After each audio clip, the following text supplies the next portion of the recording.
सभी को नमस्ते। हम भगवत गीता के रहस्यमय तथ्यों के ऊपर विचार कर रहे थे। हम भगवत गीता के पावन जो रहस्य हैं उनके विषय में मानवता परिपूर्ण ज्ञान की चर्चा कर रहे थे। ज्ञान क्या है? ज्ञान को कैसे प्राप्त किया जा सकता है और ज्ञान को कर्म के साथ जोड़ करके कैसे दिव्य जीवन को प्राप्त किया जा सकता है, क्योंकि ज्ञान भी वह ज्ञान नहीं है जिससे कुछ उपलब्धि प्राप्त न हो। ज्ञान वही है जिसे उपलब्धि प्राप्त होती है। बाह्य संसार में जब कर्म ज्ञान इंद्रियों के साथ जुड़ जाता है तो उससे सामाजिक उपलब्धि होती है, सामाजिक उन्नति मिलती है, श्रेय की प्राप्ति होती है। लेकिन अंतःस्थल में जब ज्ञान से हम उस तत्व को समझ लेते हैं तो परम ब्रह्म की उपलब्धि होती है। परम ब्रह्म की उपलब्धि का मतलब यही है कि अब प्राप्ति की प्राप्ति होती है, जो है वही मिलता है। वरना ब्रह्म को क्या प्राप्त करना? ब्रह्म तो सबके अंदर है, आपके अंदर है, मेरे अंदर है, पहले से ही है। तो प्राप्त क्या करना है? ईश्वर तो सब में पहले से ही, उसके बिना तो है कुछ हो ही नहीं सकता। बस ऐसा ही उपलब्धि की उपलब्धि है कि जैसे ये चश्मा अपना आंखों पे लगा रखा हो और भूल जाए कि मेरा चश्मा आंखों पे लगा रखा और वो ढूंढने लग जाए। वो बाद में बोला, अरे तेरा चश्मा तो तेरे माथे पे। ये ऐसा ही विस्मरण है। गले में माला पड़ी हो और वो ढूंढ रहा हो कि मेरी माला कहाँ है, अपने ही पास है। बस वही तो है, यही बात है। कबीर दास ने भी कही, तुलसी कस्तूरी कुंडल बसे मृग ढूंढे मन माहे, ऐसी घट घट राम है दुनिया देखे ना। वही सूत्र है। आगे भगवान भी कहेंगे, अर्जुन भी कहेगा कि मेरा संदेह नष्ट हो गया। ऐसी ही है। जंगल जंगल ढूंढ रहा है मृग अपनी कस्तूरी को, कितना मुश्किल तय करना है खुद से खुद की दूरी को। बहुत नजदीक है यह साक्षात अपरोक्षात ब्रह्म। ब्रह्म क्या है? बिल्कुल साक्षात अप्रोक्ष। परोक्ष मैंने आंखों के जो दूर है उसे परोक्ष कहते हो, अप्रोक्ष मैंने जो सामने। अक्षणों परो जो होता है उसे परोक्ष कहा जाता है, और अक्ष के जो अपरोक्ष अर्थात सामने है वह ब्रह्म है, वो खुद है। तो उसको अप्राप्ति की प्राप्ति ही है। तो वह जो उपलब्धि है वह उपलब्धि अंदर की है। और भगवान श्री कृष्ण ने उस उपलब्धि के होने पर भी जगत व्यवहार के लोप की बात नहीं की है। उन्होंने जगत में कर्तव्य कर्म की बात कही है। वेदांती कुछ कहते हैं कि बाधितानुवृत्ति से कर्म करते हैं, पर अस्तु जैसे भी करें लेकिन कर्म होता ही है, कर्म का लोप नहीं होता है। हमने इस विषय में बहुत चर्चा की है। अतः निष्काम कर्म योग संपूर्ण व्यक्ति के साथ सद्भाव, संपूर्ण व्यक्ति के साथ समानता, संपूर्ण व्यक्ति के स्वतंत्रता, संपूर्ण व्यक्ति की सारे सामाजिक व्यक्तियों की गरिमा, सारे सामाजिक व्यक्तियों के साथ सहृदयता को प्रस्तुत करते हुए, अन्याय शोषण का अंत करते हुए ईश्वर तक पहुंचता है। अतः निष्काम कर्मयोग ही वास्तविक धर्म है। कोई भी दुनिया का व्यक्ति या किसी भी धर्म का व्यक्ति अगर वह ईश्वर को अर्पित करके कर्म कर रहा है और यह समझ रहा है कि मैं ईश्वर ही मेरे साथ हैं, मैं ईश्वर को संतुष्ट करके कर्म करूं, तो वह भी गीता का ही कर्म कर रहा है। क्योंकि भगवान ने भी तो पीछे कहा था कि ममः वर्तमान वर्तन्ते मनुष्य पार्थ सर्वस। ये पार्थ, जो भी मेरे पे श्रद्धा रख करके, या ये कहीं कि जो न श्रद्धा रख करके भगवान की ही वो सेवा कर रहा है, जो श्रद्धा नहीं करता है वह कहीं ना कहीं इस बात पे श्रद्धा करता है कि कोई मैं एक इकाई हूं जिसका मुझे अपना भरण पोषण करना है। यह अपना जो भरण पोषण भी कर रहा है, यह थोड़ा सा दृष्टि हट करके यह भाव हो गया है कि जैसे कोई व्यक्ति इंसान ही तो है, लेकिन उसे पुलिस वाले की वर्दी पहना दिया जाए तो वह अपने को पुलिस वाला ही मानता है। वह एक नियमों के अधीन अपने को पुलिस वाला मान रहा है, जबकि वह है इंसान ही। ऐसे ही है जो नास्तिक भी मान रहा है, वह अपने को नास्तिक मान करके, नास्तिक कपड़े को पहन करके अपने नीचे उसका परम पिता परमात्मा ही है। वहीं से वो शक्ति पा रहा है, लेकिन उसे वो नकारे कि मैं इसको नहीं मानता, ये है ही नहीं, ये ऐसा नहीं। कोई ये कहे कि मैं पुलिस वाला ही हूं, बस मैं फौजी ही हूं, कोई भी नौकरी है, वो कहे कि मैं यही हूं, नहीं हो सकता। क्योंकि इंसान वो पहले है, अस्तित्व उसका इंसान का है, वह पहले है और अन्य चीजें उसके बाद में। संपूर्ण स्थिति यही है कि जो भी है एन केन प्रकारेण वह परमात्मा का ही भजन कर रहा है। इसलिए परमात्मा का भक्त इतना जानता है कि मैं कुछ नहीं हूं, वही है। और नास्तिक यह जानता है कि मैं हूं, वह नहीं है, पर इतना ही अंतर हो जाता, वो मान रहा है ऐसा, लेकिन वास्तविक उसकी दृष्टि थोड़ा भ्रांत में है। धीरे धीरे वो उस दृष्टि में कूदेगा, उसे प्राप्त हो जाएगा। उपाधियों के नीचे पद प्रतिष्ठाओं के नीचे जैसे इंसान है, ऐसे ही जितने भी अहम हैं और जो भी अहम बना रखे हैं, उन सारे अहम के नीचे केवल एक ही पराचेतना है, एक ही भगवत सत्ता है, एक ही महाचेतना है, एक ही वह विश्व शक्ति है, और एक ही वह प्राज्ञा है, जिससे सारा संपूर्ण विश्व एकत्व में बन जाता है। अतः ज्ञान और कर्म जहां से भी आप कर रहे हैं, जो भी दुनिया में जो व्यक्ति कर रहा है, जिस रूप में भी कर रहा है, वह सब उसी के रास्ते में। और इतना ही नहीं, हमने पीछे भी इस बात का वर्णन किया है कि जब कोई व्यक्ति कर्म कर रहा है तो उसको यह एहसास होता है। ध्यान देना, पहला पहला एहसास जो है वह कर्म योग में ही होता है कि मैं कुछ हूं, मैं में कुछ की भावना होती है। ये जो पहला एहसास है, अपने होने का जो एहसास है, ये केवल कर्म से ही पैदा होता है। ये जो आत्मा का दर्शन है, ये भी आत्मा का दर्शन है कि मैं कुछ हूं। यह जो एहसास है कि मैं कुछ हूं, ये व्यक्ति के अंदर शक्ति, पौरुष है और उत्साह का संचार कर देता है। ये आत्मा की दिव्यता और आत्मा की झलक से ही मिलती है, ये कर्म में ही मिलती है, ये आत्मा की झलक। हर व्यक्ति कुछ काम करता है इसलिए कि उसे उसे यह लगने लगता है कि मैं कुछ हूं, मैं कुछ बनूं। अपने मैं को वह सामने लाना चाहता है। वास्तविक जो मैं है वह सामने नहीं आता है, आता तो नकली मैं है, लेकिन उस नकली मैं के साथ में अंदर जो होता है वो वास्तविक ही मैं होता है, उसकी थोड़ा सा झलक मिलती है।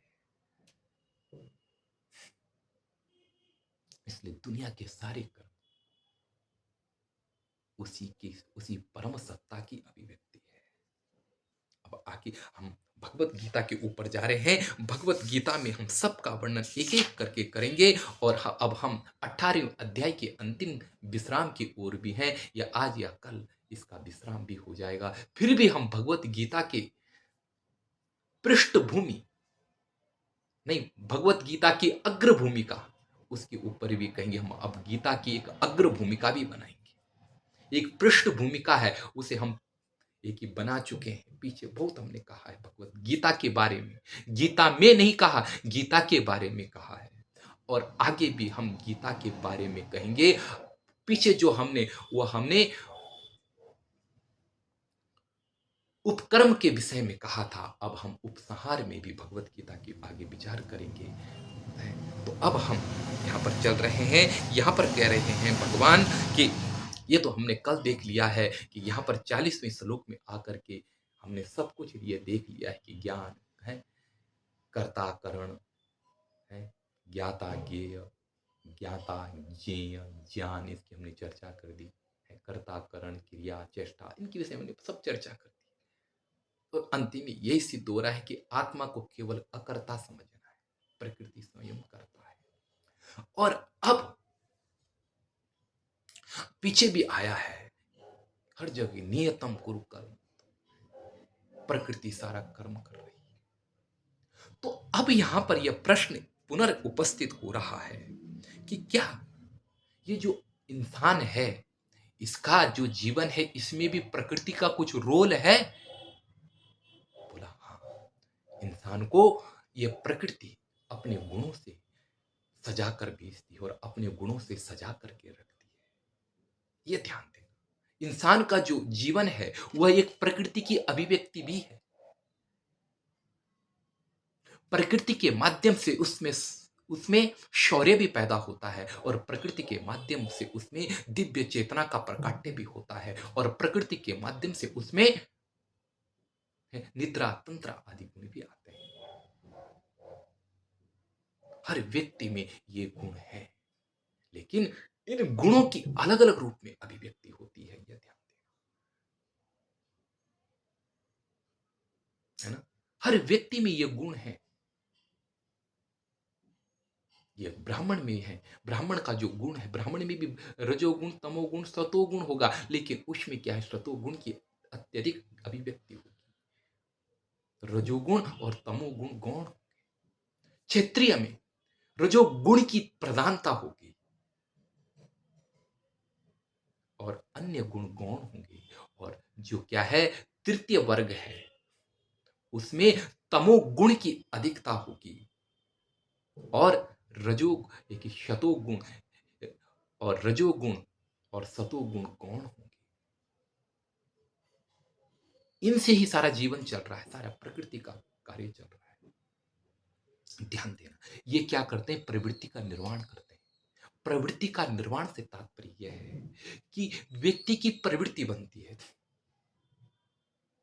ध्यान देना, कुछ शिक्षक जन्मजात शिक्षक होते हैं, कुछ योद्धा जन्मजात योद्धा होते हैं, और कुछ कार्य कौशल व्यक्ति, कुछ धन प्रिय व्यक्ति क्या होते हैं, धनाढ्य होते हैं। इनमें एक वैश्य शब्द हमने छोड़ दिया, जो वैश्य है, वैसे भी ऐसा ही, इसमें भी क्या है, गुणों की प्रधानता है। वैश्य में रजोगुण तमोगुण ये भी सब विद्यमान रहते हैं, लेकिन अधिकता, जो शतोगुण की अधिकता है, वह बौद्धिक वर्ग है। और ध्यान देना, मैंने बोला ये जन्म से आते हैं। जन्म से का मतलब ये है कि ये जन्म से ऐसा नहीं कि मां के पेट से आ गए, कोई भी चीज मां के पेट से नहीं आती। यदि आनुवंशिक गुण भी है कुछ, ये भी आप इस चीज को निश्चित कर दें, तो आनुवंशिक गुण भी मां के पेट से तुरंत नहीं आ जाएंगे। अगर एक मान लो बात कि अगर आनुवंशिक गुण भी, अगर हम आधुनिक बात मानते हैं, तो आनुवंशिक जो गुण है वह बच्चे में तुरंत पैदा नहीं हो जाएंगे। तुरंत एक 5 वर्ष का बच्चा शिक्षक नहीं बन जाएगा, है ना, या बुद्धिमान नहीं बन जाएगा, लेकिन हाँ, उसकी थोड़ा समझने की क्षमता धीरे धीरे विकसित होते होते होते एक दिन वो क्या है, अपने लक्ष्य के रूप में पूर्ण प्रकट होता है ना। यही तो है ना, इसको क्या बोलते हैं, ये विकास मनोविज्ञान भी कहेंगे, या क्या है, विकास का विज्ञान भी कहेंगे, तो कोई अतिशय उक्ति नहीं। जैसे फूल की कली होती है ना, महाभारत में आए फूल की कली होती है ना, उसके अंदर सुगंध है, लेकिन धीरे धीरे धीरे धीरे जैसे जैसे वो खिलती है, वैसे उसकी सुषमा सुगंध फैलती है। वैसे उसकी सुगंध फैलती है। ऐसे ही इंसान के अंदर सारे गुण हैं, ब्राह्मण के अंदर भी होंगे जो ब्राह्मण गुण लेकर के आया है ना। लेकिन धीरे धीरे प्रवृत्ति जैसे क्या है बढ़ेगी, है ना। और आपका उसमें, आपके अंदर से वह जो क्या है कलियां है, आप उस कली के बारे में समझें, उसके बारे में समझेंगे, उसके ऊपर जोर देंगे, तो क्या हो जाएगा, उसका अभ्यास करेंगे, आपकी वो प्रवृत्ति के रूप में प्रकट होगा। ध्यान दें, वह आपकी प्रवृत्ति के रूप आप में है वो पहले से, लेकिन प्रवृत्ति जो है वह आपको उसे खुद बनाना है, खुद बनाना है। इसीलिए पीछे भगवान श्री कृष्ण ने भी कहा कि आत्मा का उद्धार अगर तुम खुद कर सको तो ठीक है, वरना अपने हाथ से ही अपनी आत्मा का पतन होता है। इसका मतलब यह है कि तुम्हें स्वतंत्रता है अपनी अभिव्यक्ति पैदा करने की। तुम अपनी अभिव्यक्ति ब्राह्मणत्व में पैदा कर सकते हो अपनी प्रवृत्ति, और प्रवृत्ति एक बार बन जाती है ना? एक सतत अभ्यास जब बन जाता है तो उस अभ्यास के बिना व्यक्ति रह नहीं सकता।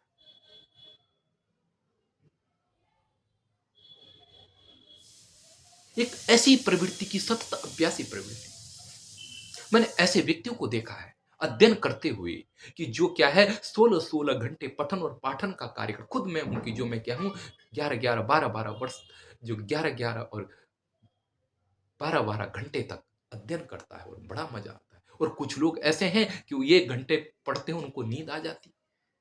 ये प्रवृत्ति तो है ना, मेरे द्वारा सृजित प्रवृत्ति, मैंने अभ्यास किया है।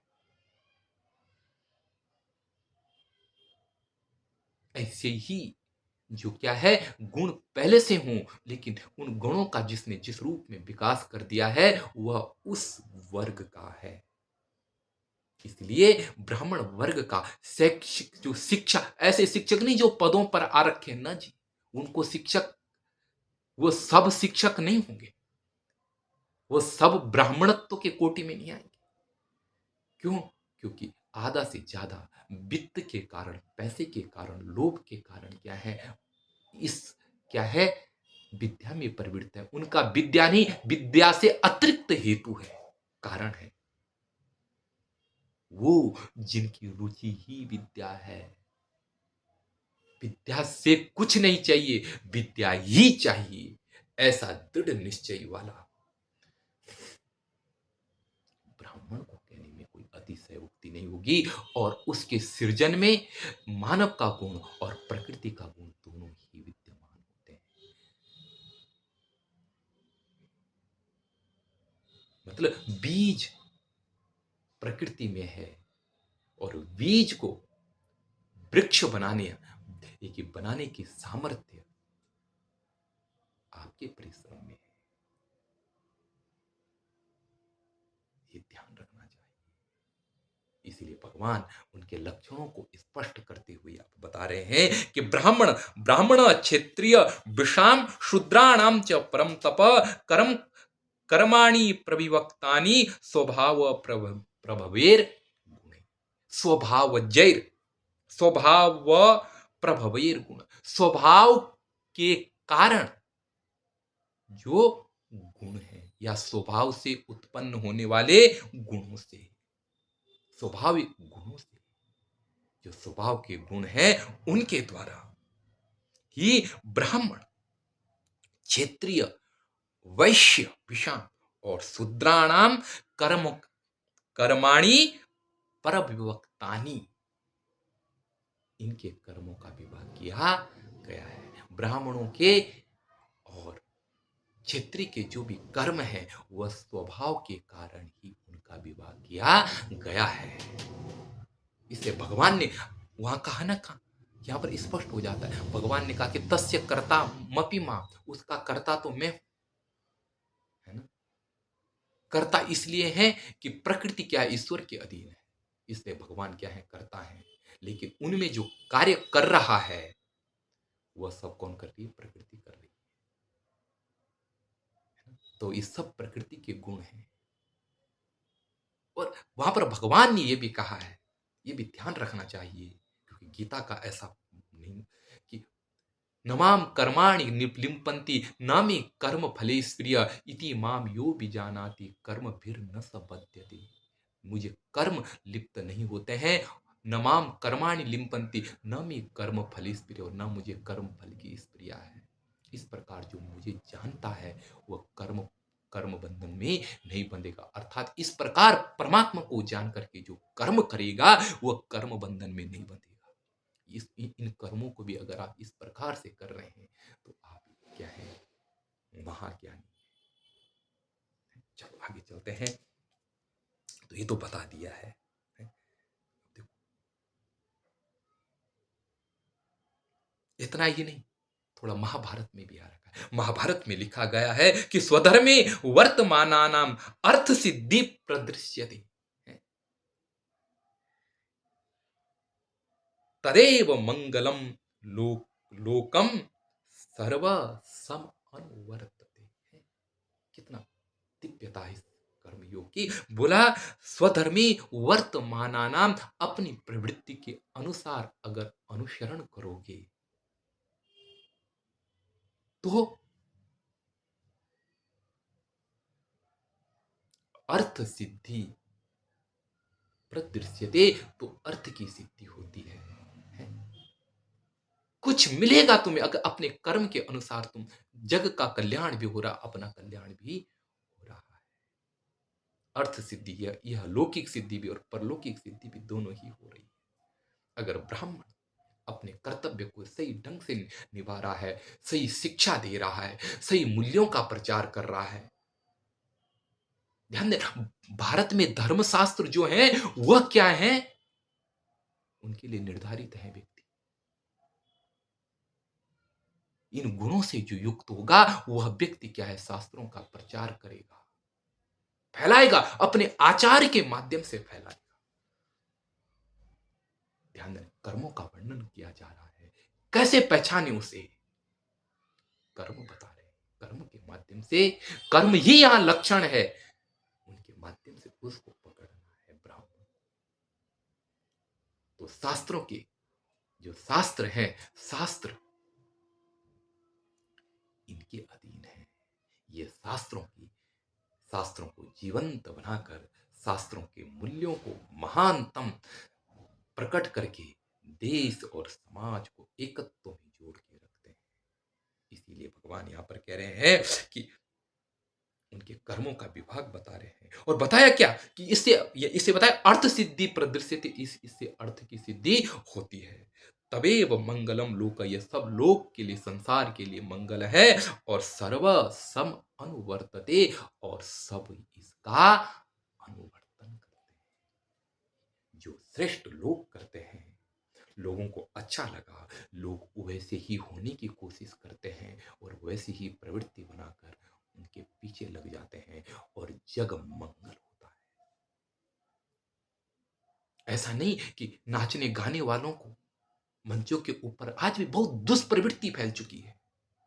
आज नाचने गाने, जब ये आदर्श उनके सामने लोप होते गए, लोगों के सामने जो प्यारे प्यारे आदर्श हैं, श्रेष्ठ पुरुषों की जो आचरण है, जब इनको सम्मान मिलना थोड़ा कम हो गया तो भोग प्रवृत्तियों को प्रोत्साहन मिलना शुरू हो गया। और क्या, नाच गाना, नाच का मतलब ही है कामुक भावनाओं का प्रदर्शन का एक तरीका ही तो नृत्य है।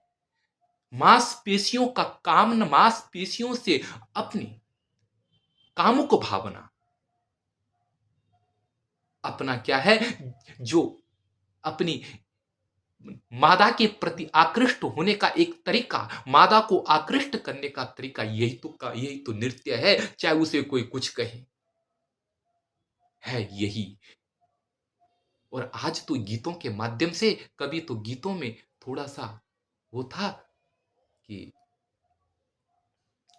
अच्छा ये था, लेकिन आज गीतों के माध्यम से उसे बिल्कुल खुल्ला खुल्ला कर दिया जाता है। और व्यक्ति के अंदर जो छिपे हुए शत्रु हैं वह अनकॉन्शियस में दबे रहते हैं, अचेतन में। आज वो अचेतन में न दबे, और आज वो चेतन में 24 घंटा विद्यमान है और उल्टे उल्टे काम करवा रहे हैं।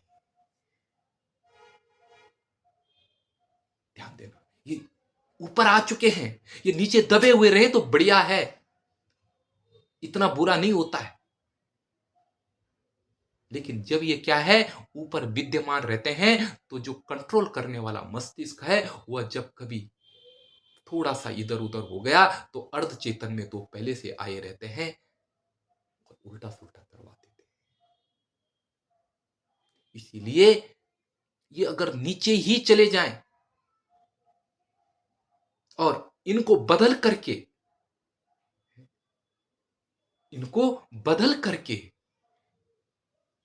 जो ये क्या है, बुरी कामना की जो शक्ति मन मन मस्तिष्क में है, इसको बदल करके अगर इसको भक्ति में परिणित कर दिया जाए, यदि क्रोध को तर्क वितर्क में प्रवृत्त कर दिया जाए, यदि क्रोध को क्षेत्रीय बना दिया जाए,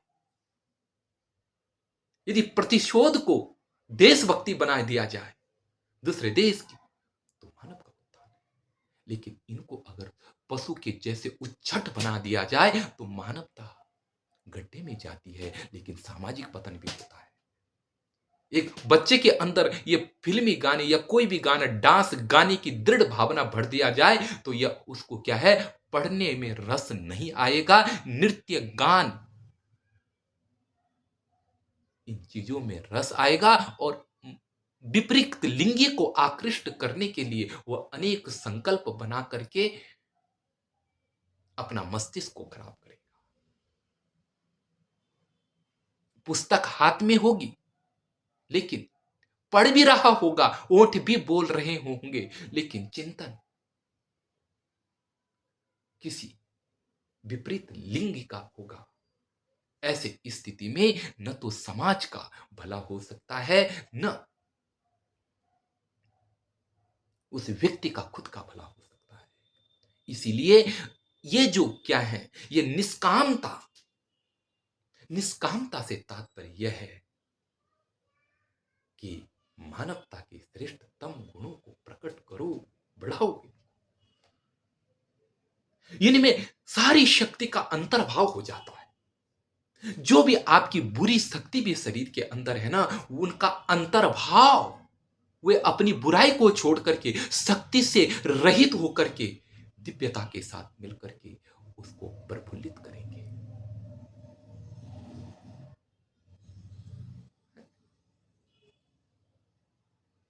ये तो है। जैसे है ना, पानी होता है ना, पानी के साथ क्या है, कचड़ा मिल गया है ना, पानी के साथ कचड़ा मिल गया और दुर्गंधी कचड़ा मिल गया, तो पानी क्या हो जाता है, दुर्गंधी हो जाता है। लेकिन उस कचड़े को अगर फिल्टर कर दिया जाए, कचड़े को हटा दिया जाए, बिल्कुल खत्म कर दिया जाए, तो पानी पुनर दिव्यता की ओर आता है और उसमें अन्य सुगंधित चीज बना करके उसे सुगंधित बनाया जाता है। से मस्तिष्क के अंदर भी यही बात है। मस्तिष्क के अंदर जो भाव है, जिनमें गलत शक्तियां प्रविष्ट कर गई है, जो गलत शक्ति, जो मस्तिष्क के अंदर गलत भाव है, उनमें जो शक्ति प्रविष्ट कर गई की हुई है, उन वहां से शक्ति को निकाल करके उसे सुविचारों में प्रविष्ट कर दिया जाए, तो जीवन में दिव्यता, सौगंध, सुगंध और जीवन क्या है, दैविक संपदा से प्रफुल्ल हो जाए। क्यों नहीं वहां की उस तरफ अपने जीवन को मोड़ते हो? मत मत जाओ, मत सुनो इनको। ये आपके जीवन को नीचे उठाते हैं, पतन की ओर ले जाते हैं। अध्यात्म की तरफ बढ़ो। विवेक का, वासनाओं के ऊपर विवेक का दृढ़ कंट्रोल हो और वासनाएं अंतिम में अपनी वासनत्व को छोड़ करके उसकी शक्ति वहां से हट करके विवेक को प्रफुल्लित करे। कामनाओं को इसलिए खत्म करना है कि वह कामना, उन कामनाओं में आत्मा की शक्ति क्षीण हो रही है और वहां से हटाकर वह शक्ति जब विवेक के साथ मिलती है, तो महानतम मस्तिष्क का जन्म होता है, गौतम बुद्ध का जन्म होता है, आचार्य पाणिनीय का जन्म होता है, और क्या है, स्वामी विवेकानंद का जन्म होता है, स्वामी दयानंद का जन्म होता है, स्वामी श्रद्धानंद का जन्म होता है, स्वामी राम तीर्थ का जन्म होता है। ये हमारी गौरवमयी संस्कृति है। तो हम प्रश्न यह था कि हमको सबको खत्म करते हुए, आंतरिक शत्रु को शम करते हुए, दुनिया की भौतिक वस्तु से ऊपर उठ करके अपने कर्म कार्य में अपनी प्रवृत्ति को बनाकर दिव्यता की ओर बढ़ना चाहिए। आप अपनी प्रकृति कामुक बना दो तो आप एक दिन भी नहीं बैठ पाओगे। देखा हूं मैं, हॉस्पिटलों में गया हूं मैं कितने बार। एक बार मेरे को डॉक्टर ने लगभग 15-16 दिन तक हॉस्पिटल में बुलाया था। कोई तबियत गड़बड़ थी, जाता था तो वहां मैं कुछ बच्चों को, लोगों को वहीं देखता था। वो बिना है, बिना नौकरी का वहां पड़े हुए हैं। स्कूल घर से भेजा, वहां जा रखे और क्या कर रहे हैं वहां। जो बाहर से कोई स्त्री आती थी, उसकी, पुरुष के नहीं, किसी स्त्री का, वो माता जी, बहन जी, और ऐसे ऐसे करके और उनका वो अ, पर्ची देखिए बनवाते। क्या मतलब है? विद्यालय का समय था, लेकिन ध्यान देना, उनकी प्रवृत्ति गलत बन चुकी है। प्रवृत्ति गलत हो चुकी है। उनके आंखों पर, उनके दिल मस्तिष्क पर केवल कामना सवार हो चुकी है। कामनामयी प्रवृत्ति बन गई है। अब वह बच्चे स्वयं में बाध्य हैं वहां आने के लिए। अगर उनका आप डंडा भी ठोकोगे ना तो वो न चाहने पर भी वहां आएंगे। अगर वहां नहीं आएंगे तो कहीं दूसरी जगह जाएंगे। ध्यान दें, मैंने उनको समझाया, लेकिन फिर भी बस यह है प्रवृत्ति का निर्माण।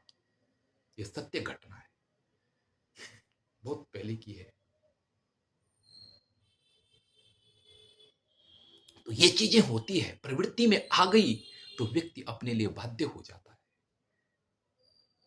इसीलिए ब्राह्मण की प्रवृत्ति बने, सद्गुणों की प्रवृत्ति बने ना। ब्राह्मणत्व तो पैदा करो ना अपने अंदर। ब्राह्मणत्व तो पैदा किया जा सकता है। हर व्यक्ति ब्राह्मण बन सकता है, क्योंकि उसके अंदर संभावना है ब्राह्मण बनने की, सतो गुण उसके अंदर है।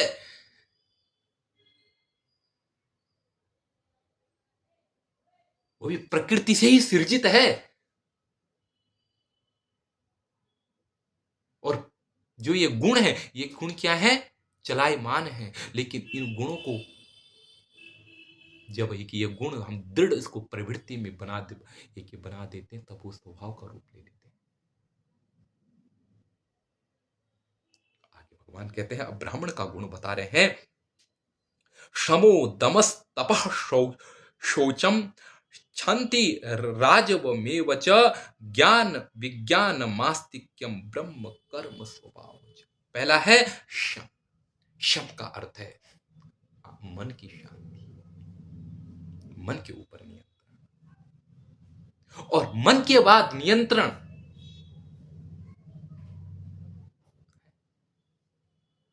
दम, बाहर के ज्ञान इंद्रियों का दमन, बाहर के ज्ञान इंद्रियों को रोकना। फिर क्या? शम दम तप, तपस्वी बनना, क्लेश को सहन करने की क्षमता अपने कार्य में, क्योंकि क्लेश तो होंगे ही। ऐसा तो हो ही नहीं सकता कि क्लेश ना हो। अगर आप यहां से बाजार भी जाएंगे तो आपको पांव चलाने पड़ेंगे। और क्या, पांव चलाएंगे तो थकान लगेगी। थकान लगेगी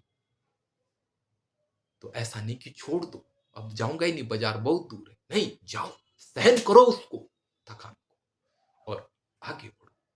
तुम्हें थकान तुम्हारे कर्तव्य को ना रोक सके, तब करो।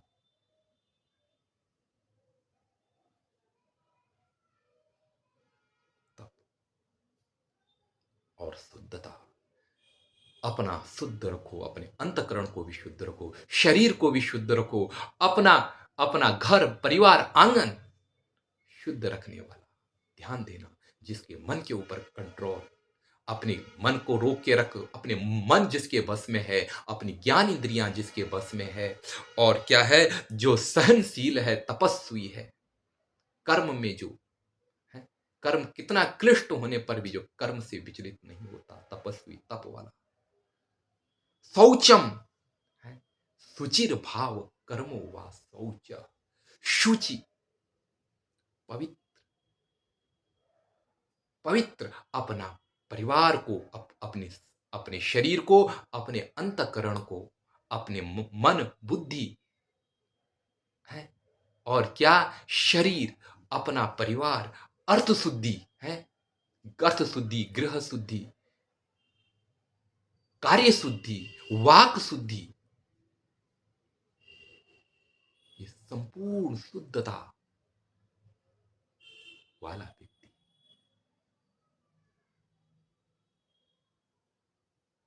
ये जो कर्म है, इन कर्मों वाला व्यक्ति शांति, शांति,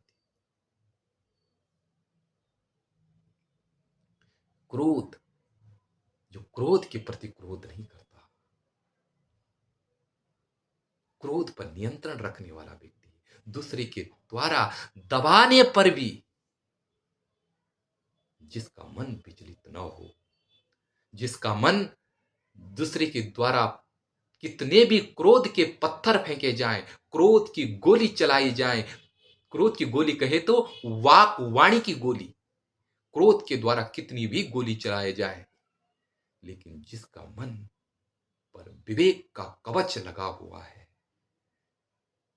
ऐसा सहनशील व्यक्ति, ऐसा क्या, मन मानसिक सहनशील व्यक्ति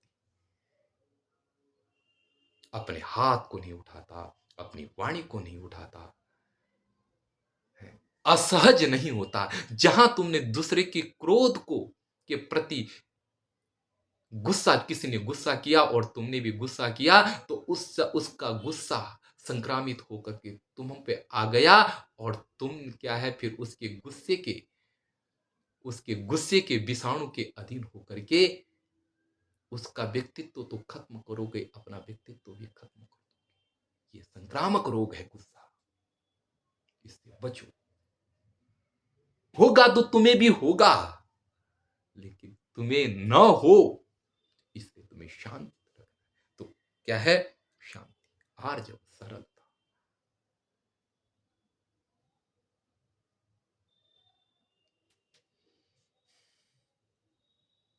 आगे बोलते हैं, सरल बनो, जीवन में सरलता को लाओ भाई।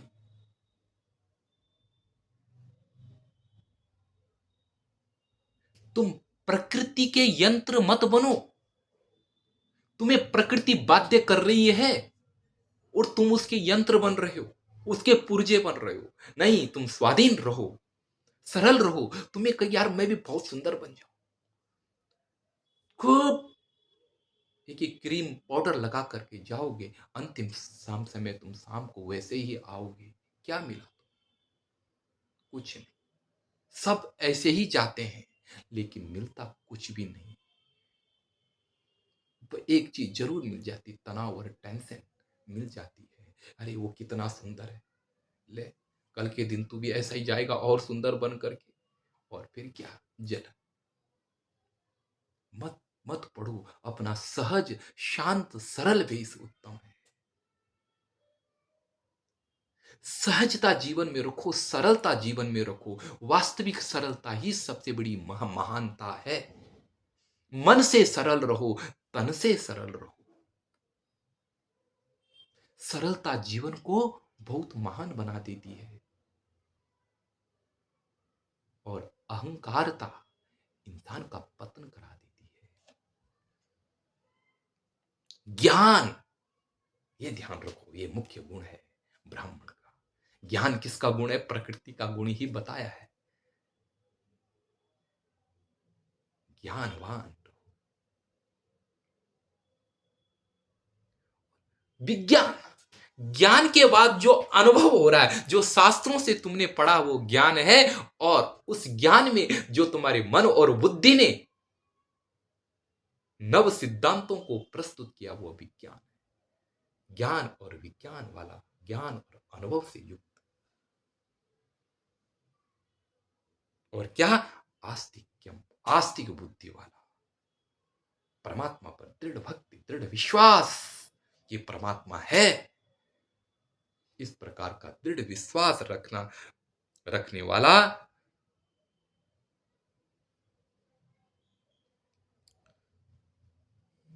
ब्रह्म कर्म, ब्राह्मण का कर्म जो क्या है, स्वभावज, जो स्वभाव से उत्पन्न, प्रकृति से उत्पन्न ब्राह्मण का कर्म, या स्वभावजम, जो क्या है, स्वभाव से निर्मित किया गया ब्राह्मण का कर्म है। दोनों ही ठीक है, प्रकृति का प्रयोग भी कर सकते थे,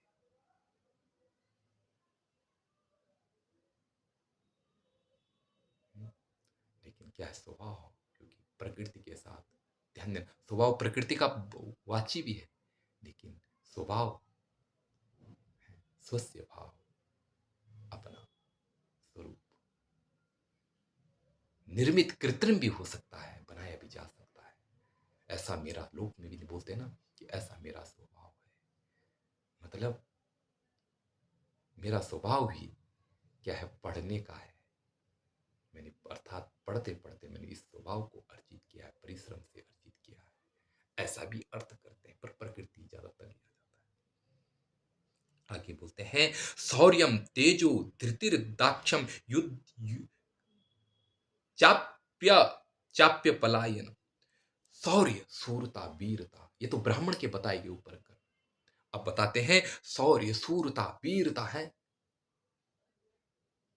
निर्भयता, सूरता का मतलब क्या है, निर्भयता, निडर, ताकत, शक्ति, यही तो शौर्य है, निडर होना। और क्या है, समय आने पर चुनौतियों का जवाब चुनौतियों से देना, ईंट का जवाब ईंट से देना, ईंट का जवाब गोलियों से भी देना, ईंट का जवाब पत्थरों से भी दिया जाए तो पत्थरों से देना, वरना गोली से देना, वरना किसी न किसी प्रकार की जो भी चुनौतियां हो, उस चुनौती में युद्ध में लड़ना, युद्ध स्थल से कभी पलायन न करना। सॉरी, तेज, तेज माने वह आत्मा की शांति, वह आत्मा की दृढ़ता, जिसको देख करके शत्रु कांपने लगता है, मनोबल को, शत्रु की मनोबल को तोड़ने की क्षमता का नाम ही तेज है। तेज, धृति, धृति का अर्थ है कि शरीर के टुकड़े टुकड़े, शरीर के क्षण कण, रोम रोम पर चोट लगने पर भी जो ये मन में धारणा रखे कि अभी भी मैं युद्ध को जीतूंगा, ऐसा, ऐसी क्या है, पुनर्शक्ति की स्थापना, धृति धैर्य है।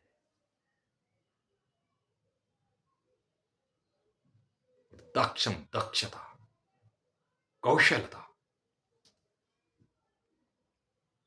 अपने विषय, अपने युद्ध का पूर्ण पंडित, युद्ध पंडित, रण पंडित, इसको यहां पर दाक्ष शब्द से कहा गया। और क्या, अपलायनम, युद्ध क्षेत्र से में कैसी भी विषम स्थिति हो, पलायन नहीं लिखा गया क्षेत्र के लिए, उसके पास दो ही विकल्प है, जित्वा वा भोक्ष्यसि महिम, हतो वा प्राप्स्यसि स्वर्गम, जित्वा वा भोक्ष्यसि महिम, मारा जाएगा तो स्वर्ग, हतो वा प्राप्स्यसि स्वर्गम, मारा गया तो स्वर्ग, और जित्वा वा भोक्ष्यसि महिम, और अगर जीत गया तो राजा बनेगा। दो ही विकल्प है, पलायन का कोई भी विकल्प, तीसरा विकल्प है ही नहीं। बोला है कि क्षेत्रीय के लिए, घर के अंदर एक सैनिक के लिए बताया है, एक शौर्य योद्धा के लिए घर के अंदर बिस्तरे के ऊपर मरना पाप बताया गया है महाभारत में। बोला उसका मरना, उसको तो मुक्ति उसी से ही मिलती है कि जब उसका शरीर गोलियों से छन छन करके रक्त लोहान होकर के उसकी आत्मा अगर शरीर से निकले, यह उसका आभूषण है। युद्धे चा अपलायनम, युद्ध में पलायन न करना। क्या है? दान। दान देना।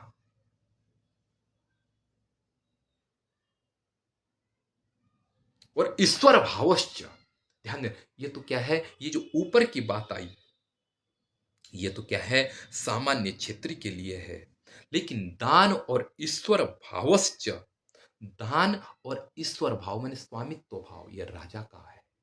क्योंकि राजा भी ऐसा ही होता था कि जिसके पास क्या है, शक्ति का, शक्ति जिसके पास होती थी, देश को चलाने की राजनीतिक शक्ति, राजनीतिक शक्ति और सैन्य शक्ति, राजनीतिक शक्ति और सैन्य शक्ति। दान, दान का अर्थ है सहयोग, अपनी जनता को सहयोग देने वाला और स्वामित्व को धारण करने वाला, देश के प्रति, समाज के प्रति जिम्मेदार, जिसके पास जिम्मेदारी रहती थी। धर्म संस्कृति, धर्म संस्कृति है, व्यक्ति, धर्म संस्कृति, धर्म सुरक्षा, धर्म सुरक्षा, व्यक्ति सुरक्षा, नारी सुरक्षा है, और क्या है, बाल सुरक्षा तक। क्योंकि रघुवंश महाकाव्य में आया है कि जो क्या थे, दिलीप, जो ये कि दिलीप थे, वो ऐसे थे कि उनके राज्य में जो बच्चे होते थे, वह सारा भरण पोषण उनका वही करते थे। उनके माँ बाप तो केवल नाम नाम मात्र के माँ बाप होते थे। ऐसा वर्णन आ रखा है। तो ऐसा कौन होता है? क्षत्रिय होता था, राजा होता था। इसलिए स्वामित्व भाव उसके अंदर होना चाहिए।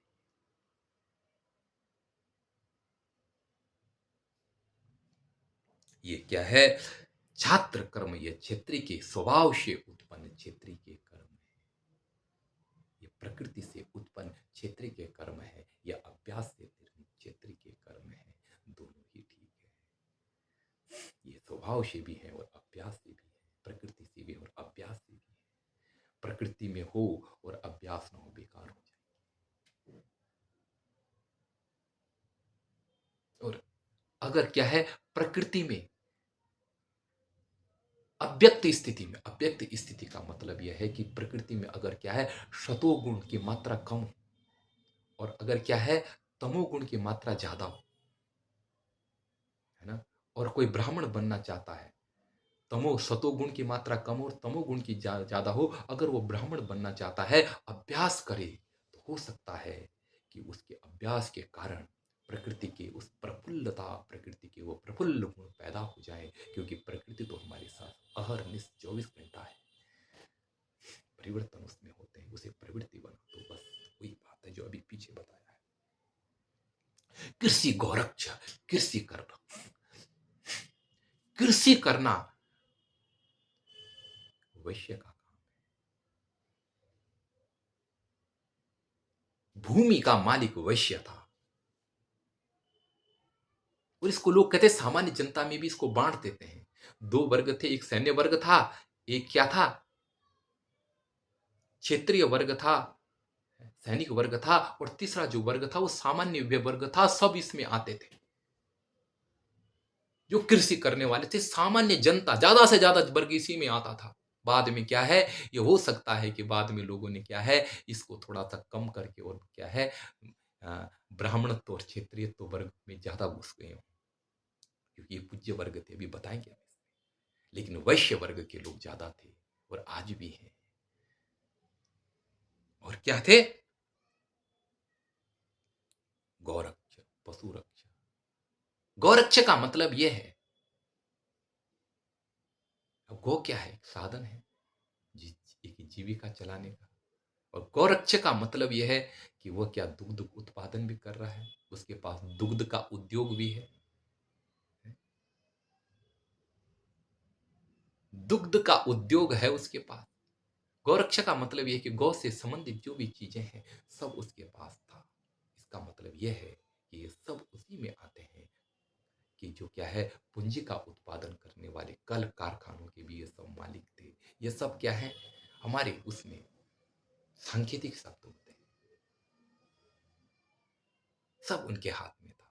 देश का गौरक्ष का मतलब हल फाल सब है, गौ संबंधी, कृषि संबंधी, घर घर निर्माण से लेकर के सारा जो सामाजिक कार्य था इनके पास में था। और वाणिज्य उद्योग है, उद्योग का भी सारा काम यही करते थे। सारा उद्योग का कार्य भी इन्हीं के ही पास में था।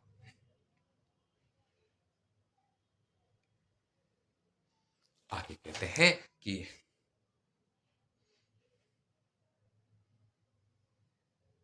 ये क्या थे? वैश्य कर्म स्वभावजम, ये वैश्य के कर्म स्वभाव से थे। अच्छा, अब आ रहा है तीसरा वर्ग, चौथा वर्ग। चौथा वर्ग है जिसे लोग क्या बोलते हैं? घृणा करते हैं। लेकिन नहीं, ये घृणा का पात्र नहीं था। ये क्या था? सामाजिक एक सेवक था, जिसको समाज अपना एक अभिन्न अंग मानता था। ये क्या है?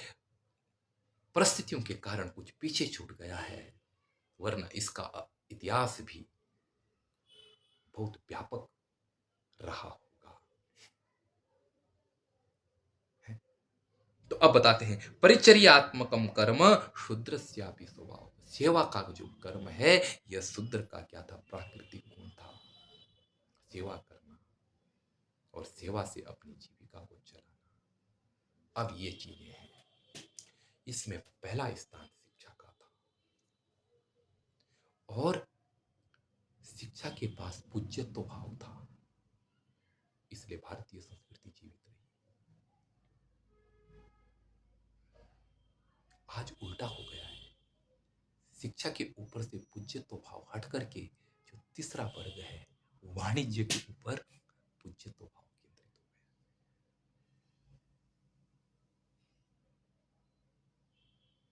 इसीलिए देश की उन्नति और समाज की उन्नति, जब शिक्षा को अत्यधिक महत्व दिया जाए समाज में,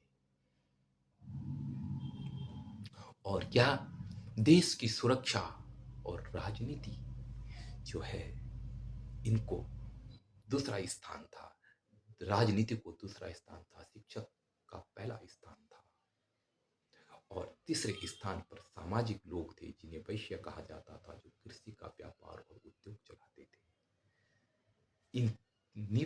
जो तीसरा वर्ग था, पहले वर्ग और ऊपर के दो वर्ग आपस में मिलकर के देश की नीति का निर्धारण करते हैं, और नीचे वाले जो वर्ग थे, जो तीसरा वर्ग था, वह उन नीतियों के अनुसार अपना जीवन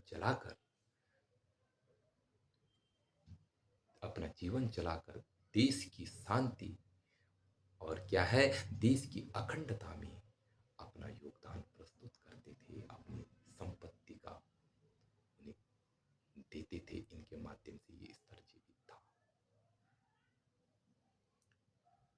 तो व्यक्ति का चरित्र, सबका ध्यान ब्राह्मण पर था कि मैं वहां पहुंच सकूं, जन्म से नहीं ना, जन्म से मानोगे बहुत जगह रखा, जन्म से ऐसी बात नहीं, लेकिन क्या है, वह स्वार्थबद्ध लिखा गया है। अरे कोई बात नहीं, ब्राह्मण प्रवृत्ति बदल दो तो और चीज नीचे भी गिर सकता है, और गिरे, जब गलत काम करे तो गिरे, क्यों ना गिरे, प्रकृति दंड देती है, गिरेगा, ऊपर काम करेगा तो ऊपर जाएगा। इसलिए सब क्या थे, मिलते हैं ऐसे श्लोक, ऐसे श्लोक भी मिलते हैं जो क्या है, कर्म से वर्णन करते हैं।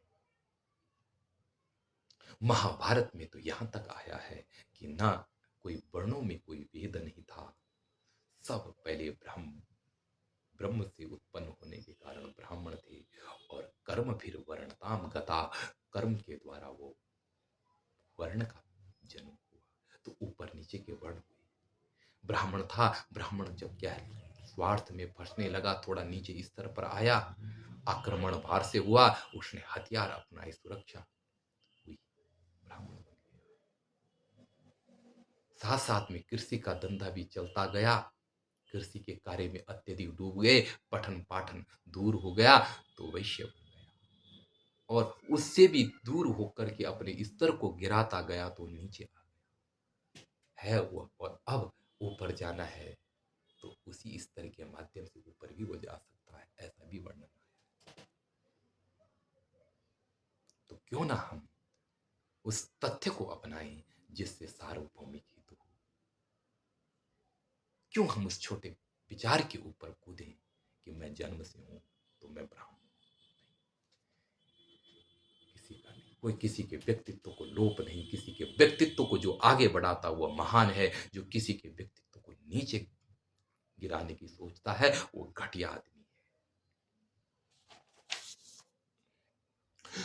और दूसरी बात यह है कि ये पहले इस बात का ध्यान रखो कि कौन से किस में ज्यादा ऐसा विचार कौन है जो निस्वार्थ है और ऐसा विचार कौन है जो स्वार्थ है।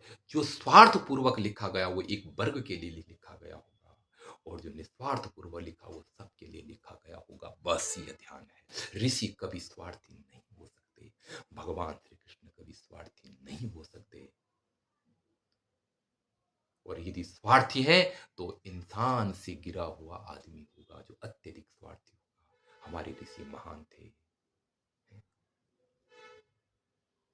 उन्होंने वीत राग भय क्रोध, वीत क्रोध राग द्वेष इनसे परे थे, निरहंकार निर्ममो इनसे द्वेष थे।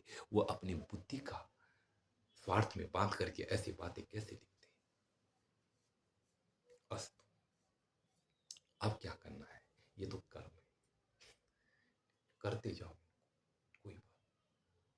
बस उन कर्मों को ईश्वर की पूजा बना दो। भगवान कह रहे हैं आगे, क्या कह रहे हैं, स्वे स्वे कर्मण्य अभिरतः संसिद्धिम लभते नरः स्वकर्म निरतः सिद्धिम यथा विन्दति तच्छृणु।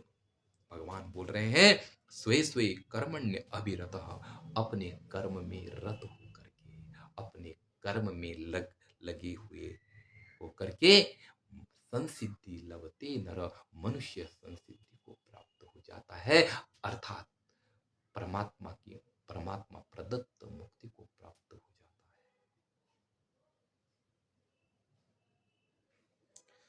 पूरा संसिद्धि, मनुष्य संसिद्धि को प्राप्त हो जाता है, मोक्ष को प्राप्त हो जाता है। इसीलिए आगे लिख रहे हैं कि स्वकर्म निरतः सिद्धिम यथा बिंदतु तच्छृण, वह जो क्या है स्वकर्म में लगने से जो सिद्धि मिलती है उसके बारे में मैं तुझे कहता हूं, तच्छृणु, और तू उसे सुन। स्वकर्म निरतम सिद्धिम यथा बिंदति, अपने कर्म में लग करके जो सिद्धि प्राप्त होती है, तच्छृणु, उसको तू मेरे से सुन। उस सिद्धि के बारे में भगवान बता रहे, बोला यथा प्रवृत्तिर्भूतान यथा प्रवृत्तिर्भूतानाम येन सर्वमिदं ततम् स्वकर्मण तमभ्यर्च्य सिद्धिम विन्दति मानवः। गीता का ये सूत्र है, महान सूत्र है। बोला क्या, यथा प्रवृत्तिर्भूतानाम, भूतानाम यथा प्रवृत्ति, जिससे जीवों की प्रवृत्ति हो रही है, जिससे जीवों की प्रवृत्ति हो रही है, जिससे जीवों की प्रवृत्ति सिद्ध है, जिससे जीवों की प्रवृत्ति का पालन हो रहा है, और जिसमें जीवों की प्रवृत्ति हो रही है,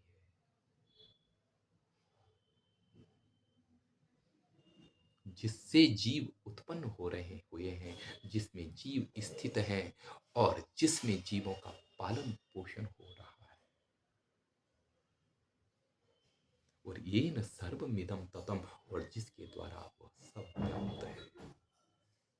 यतो इमानि भूतानि जायन्ते येन जातानि जीवन्ति यत प्रत्यभिसंविशन्ति तत् तत् ब्रह्म विजिज्ञास्व, ऐसा मंत्र भी आ रखा है, लगभग उसी मंत्र का ही व्याख्या।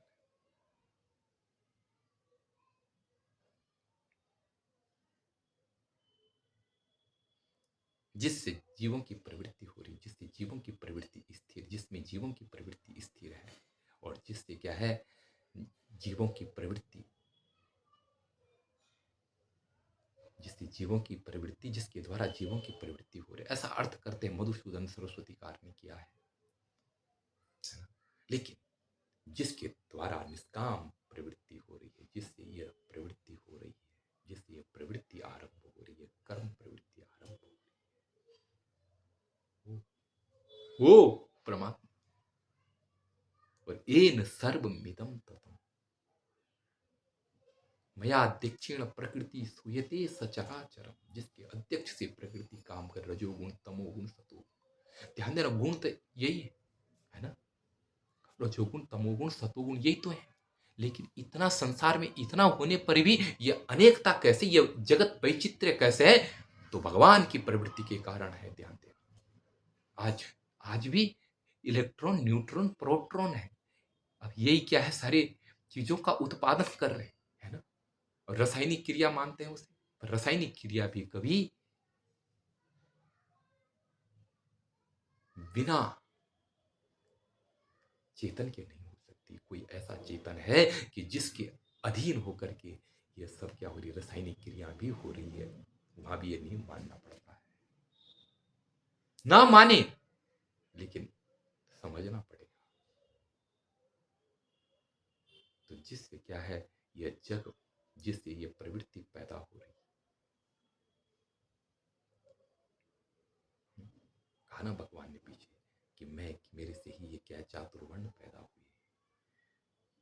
तो जिससे ये प्रवृत्ति पैदा हुई, और ये प्रवृत्ति जिससे पैदा हुई है, और ये न सर्वमिदं ततम, और जिसके द्वारा ये संसार विभार जगत भी क्या है, व्याप्त है। जिससे ये कर्म की प्रवृत्ति आरंभ हुई, और जिससे ये सारा, जिसमें ये कर्म किया जा रहा है, वह भी जिसके द्वारा व्याप्त है।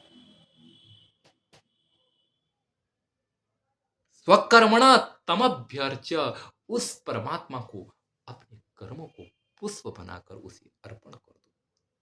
त्वदीयम वस्तु गोविंद तुभ्यम एव समर्पय। हे गोविंद, तेरी वस्तु है, तुझे अर्पण कर, तूने ही सब कुछ दिया। यद्यत कर्म करोमि तत्तद अखिलम शंभु तवाराधनम, जो जो मैं कर्म करता हूं हे शंभु, ये तेरी पूजा है। बोला स्वकर्मण, अपने सारे कर्मों को तम अभ्यर्च, उस परमात्मा को अर्पित करके, मानव सिद्धि बिंदन, ये नहीं कहा कि हिंदव न, मानव पूरी मनुष्य जाति सिद्धि को प्राप्त कर सकती है। परमात्मा को प्राप्त करने का अधिकार ब्राह्मण को ही नहीं, ध्यान देना, ब्राह्मण को भी है, तो क्षत्रिय को भी है, शुद्ध वैश्य को भी है, और शूद्र को भी है। और क्या है, दुनिया चाहे कुछ बोले, तुम्हें इसको परमात्मा के लिए पुष्प बना करके अर्पित करना है, और उस तत्व को प्राप्त करना लक्ष्य है इस विभाजन का भी, यह ध्यान देना।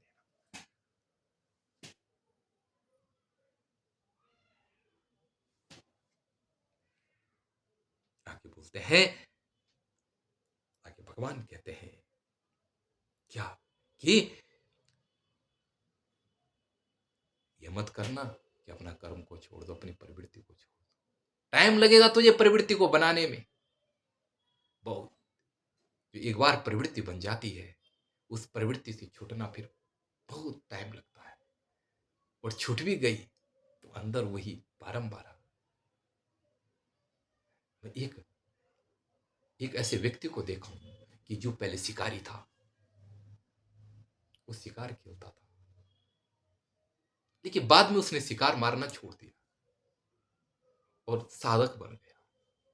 एक दिन मैं उसके साथ एक दिन मैं उनके साथ में जंगल में जा रहा था, उसने जंगली मुर्गा को देखा और वो उसके पीछे दौड़ पड़ा, और तब वो जंगली मुर्गा झाड़ी के अंदर चले गया। मैं तो दंग रह गया।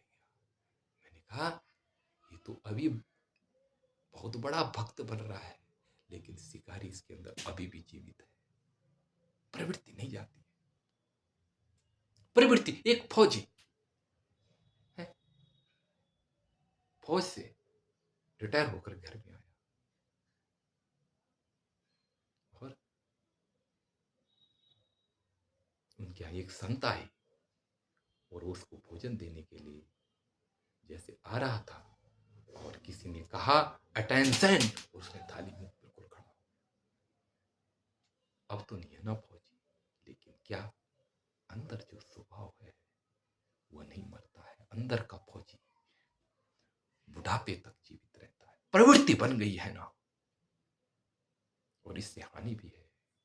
इस प्रवृत्ति को त्याग कर अगर आप दूसरी प्रवृत्ति पे जाओगे तो आपका पीछे का परिश्रम बेकार।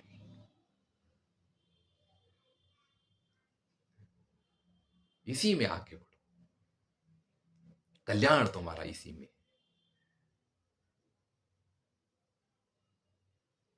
आगे कहते हैं यथा प्रवृत्ति, आगे कहते हैं इसलिए एक दूसरी प्रवृत्ति को मत अपनाओ। जो अपना है उसी में श्रेष्ठ आगे बढ़ो, उसी में कार्य करो।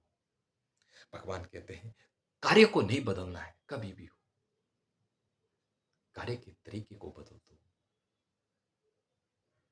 करने का तरीका बदला जा सकता है लेकिन कार्य को मत बदलो।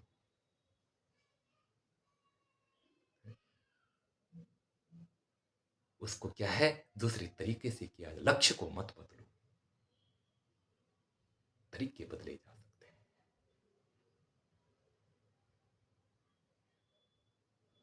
एक फौजी अपने क्या है बंदूक को बदल सकता है। अपने क्या है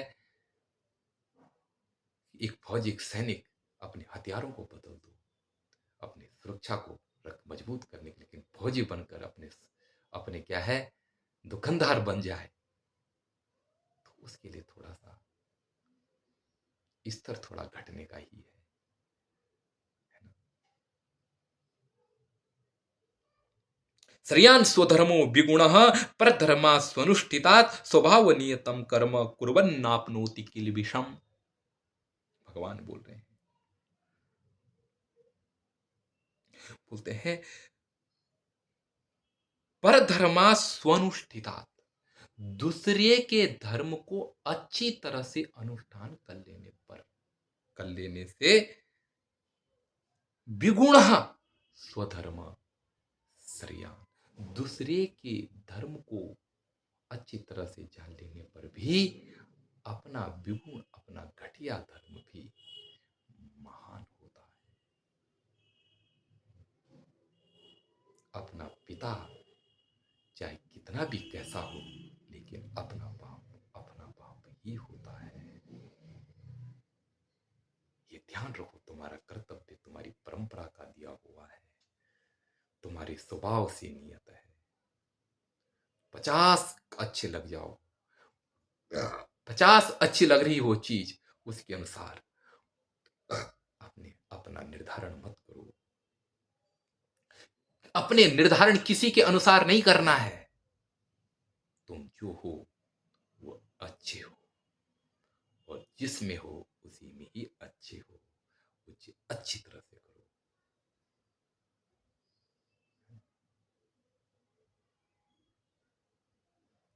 ये बाल गंगाधर के लड़के ने अपने पिताजी से पूछा था कि पिताजी मैं कौन सा काम करूं।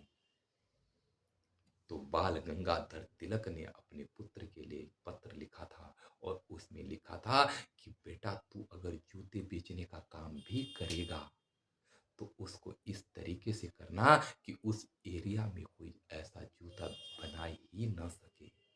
इस तरीके से उसे बनाओ, इतना सुंदर उसे बना। यही है कर्म योग सिद्धांत। जिस काम को आप कर रहे हैं इतनी तो छोड़ना नहीं, उसे उसे सुंदर बनाना है, दिव्य बनाना है। उसी में ही विज्ञान, उसी में ही ज्ञान और उसी में ही सफलता पैदा हो जाती है। इसलिए दूसरे के धर्म से लोभ में आकर दूसरे का धर्म से अपना धर्म श्रेष्ठ है, दूसरे के धर्म को देख करके अपना धर्म को नहीं बदलना है। ये ध्यान देना। अपना धर्म माने अपना कर्तव्य, धर्म का मतलब है कर्तव्य, अपने कर्तव्य को नहीं बदलना। क्यों? क्योंकि स्वभाव नियतम कर्म, इसमें तुम्हारा स्वभाव के अनुसार यह नियत हो चुका है, निश्चित हो चुका है।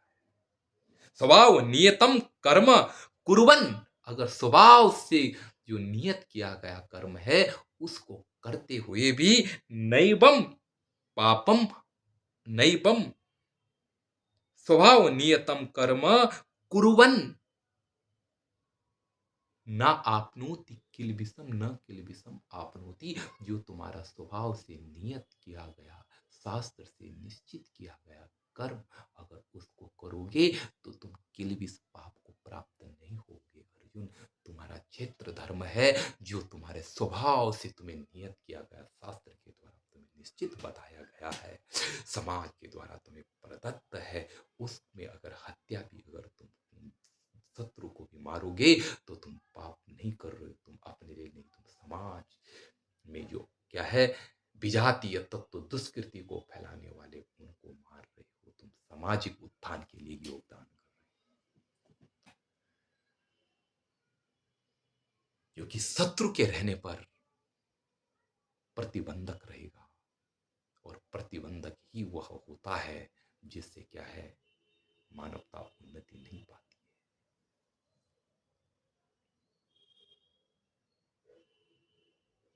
और तुम क्या सोचते हो कि जो कर्म है, देखो अर्जुन, भगवान बोले कर्म तो क्या है, हर कर्म में कैसा भी अच्छा कर्म हो उसमें कुछ ना कुछ दोष तो रहता ही है। ऐसा कर्म तो बहुत कम ही होंगे जिसमें जो निर्दोष हो, क्योंकि कर्म के साथ राग तो जुड़ा ही होगा, द्वेष भी जुड़ा होगा, भय भी जुड़ा ही होगा, है ना? किसी का हित है तो किसी का बुरापन हो जाएगा, दूसरे का हित करें तो अपना अहित हो जाएगा, अपना हित करें तो दूसरे का अहित हो जाएगा, है? तो कर्म के साथ में तो दोष द्वेष तो जुड़ा ही हुआ है। भगवान ये कह रहे हैं कि सहजम कर्म कौन्तेय सदोषो न त्यजेत। हे कुंती पुत्र अर्जुन, जो सहज कर्म है उसको सहज कर्म कौन्तेय, हे कुंती पुत्र अर्जुन, जो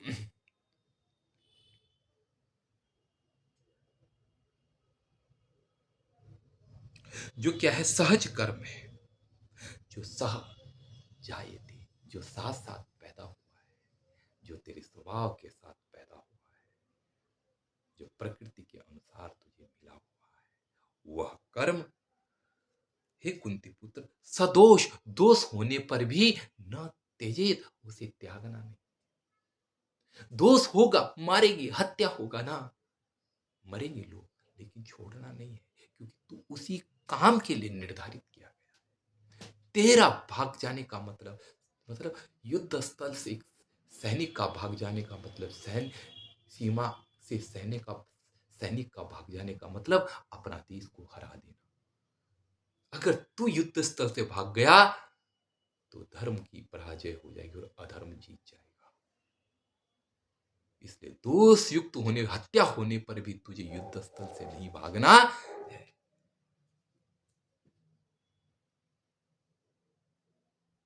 देश धर्म संस्कृति को ध्यान में रखकर दोष होने पर भी वो दोष नहीं होगा, दोष होने पर भी तुझे त्यागना नहीं चाहिए। क्यों? क्योंकि मैं तुझे बताता हूं, आगे सुन। सर्वारंभ ही दोषेण धूमे नाग्निरिवावृता, जितने भी आरंभ और कर्तव्य कर्म है उसमें कुछ ना कुछ दोष है ही, उनके साथ कुछ ना कुछ दोष लगे हुए भी हैं। जैसे धूमेन अग्नि इवावृता, जैसे धुआं के द्वारा अग्नि ढकी हुई होती है, ऐसे जितने भी कर्म है वह दोष के द्वारा कुछ ना कुछ ढके हुए हैं। राग द्वेष अहंकार ममत्व, बस तो समाज को निमित्त मान करके कर्म करते जा,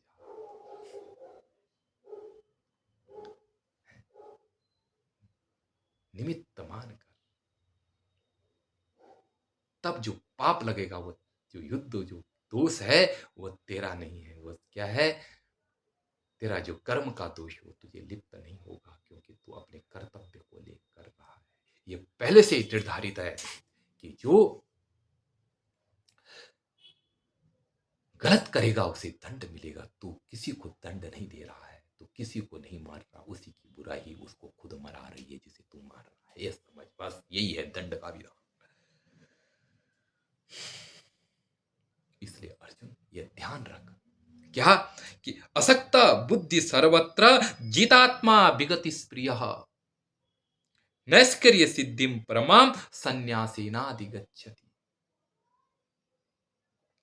ये अर्जुन, असक्त बुद्धि सर्वत्र, हर जगह अपनी असक्त बुद्धि रख, आसक्ति से रहित होकर, जितात्मा अपने मन को जीत के रख। प्रलोभन में मत आना। युद्ध में कितने ही है, कितने ही युद्ध भारतीय इतिहास में चाणक्य ने जो अभिजित आत्मा थे, जिनकी आत्मा भोग में संलिप्त थी, उन राजाओं को कितने ही युद्ध उनकी भोग वासनाओं का फायदा उठा करके चाणक्य ने चंद्रगुप्त मौर्य के माध्यम से मरवाए थे। जहां तक कि सिकंदर जब भारत आ रहा था, उनके बहुत सारे सैनिकों को भोग में फंसा करके, सुंदर सुंदर स्त्रियों को उनके पास में भेज करके, उनके माध्यम से उन्हें आकृष्ट एक एक करवा करके मराया था। कहने का तात्पर्य यह है कि क्या भोग जो है, भोग को शत्रु जो है वो तुम्हारी दुर्बलता, भोग तुम्हारी दुर्बलता है और उस दुर्बलता से तुम हार सकते हो। इसलिए भगवान हर जगह विजितात्मा कहते हो, विजितात्मा, जितेंद्रात्मा। गीता को सबको पढ़ाओ ना। आदमी कभी प्रलोभन के बस में नहीं आएगा, आदमी कभी ममत्व के बस में नहीं आएगा। गीता को पढ़ाओगे तो व्यक्ति कभी प्रलोभन के बस में नहीं आएगा। गीता को पढ़ाओगे तो व्यक्ति कभी भी अपने जो मन में उठने वाली कामना है उनके बस में नहीं आएगा। चाहे कितनी मुश्किलें खड़ी हो, लेकिन वह अपनी कामना के बस में नहीं होगा। कामना उसकी अपने बस में होगी, वह अपनी कामना को अपने अधीन मोड़ेगा। वह ऐसा नहीं होगा कि बाहर से कुछ झटका मिला तो बस अपना विचार मोड़ दो, ऐसा नहीं होगा। वह पहले से ही जैसा है उस स्थिति को समझने वाला होगा। वह बाहर की स्थितियों से कभी विचलित नहीं होता है। हमने इस विचार किया है, आगे आप जरूर सुनेगा आगे। असक्त बुद्धि सर्वत्र जितात्मा विगति स्प्रिय नैष्कर्य सिद्धिम परमाम संन्यासेनाधिगच्छति। असक्त बुद्धि सर्वत्र, सब जगह बुद्धि असक्त। और क्या? जितात्मा, जिसने अपने मन को जीत लिया, विगत स्प्रिय, स्प्रियों से रहित, इच्छाओं से रहित हो गया है। और क्या है? संन्यासेन नैष्कर्य सिद्धिम परमाम अधिगच्छति, और वह संन्यास के द्वारा निष्कर्म सिद्धि को प्राप्त कर लेगा। फलासक्ति को त्याग करके वह क्या है? आसक्ति और फल की इच्छाओं से हीन हो जाएगा, तब वह कर्म करेगा। आगे भगवान कह रहे हैं कि सिद्धिम प्राप्तो यथा ब्रह्म तथाप्नोति निबुधम में समासेनैव कौन्तेय निष्ठा ज्ञानस्य या परा।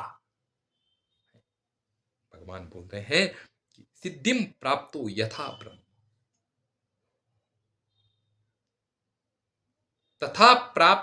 तथा प्राप्नोति निबोध में समासेनैव कौन्तेय निष्ठा ज्ञानस्य या परा, निष्ठा ज्ञानस्य या परा।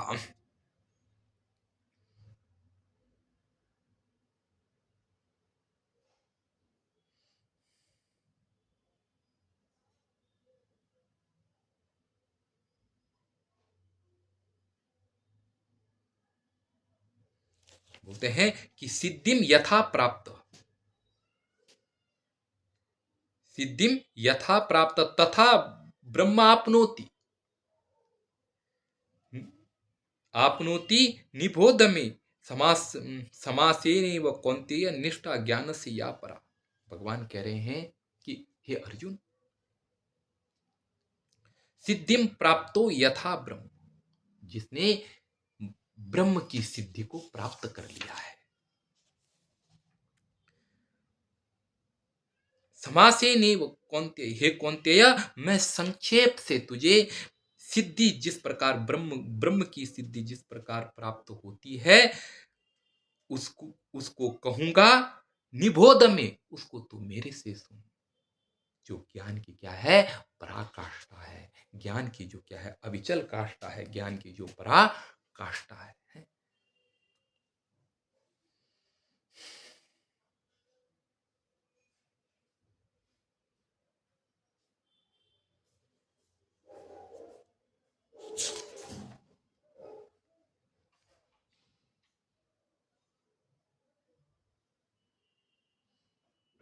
सिद्धि प्राप्त, यथा जो सिद्धि प्राप्त होता है उसको ब्रह्म ब्रह्म प्राप्त होता है। जिस जो सिद्धि प्राप्त है उसे क्या ब्रह्म प्राप्त हो जाता है।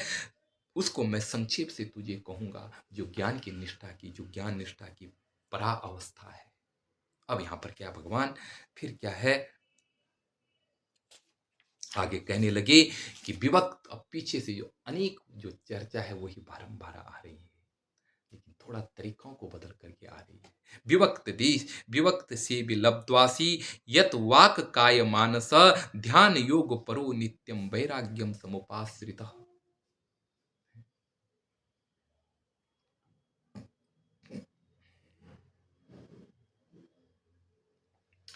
तो आज समय अधिक हो जाने के कारण यहीं पर विराम देता हूं। कल आप लोगों के साथ आगे चर्चा होगी। सभी को नमस्ते, शुभ रात्रि।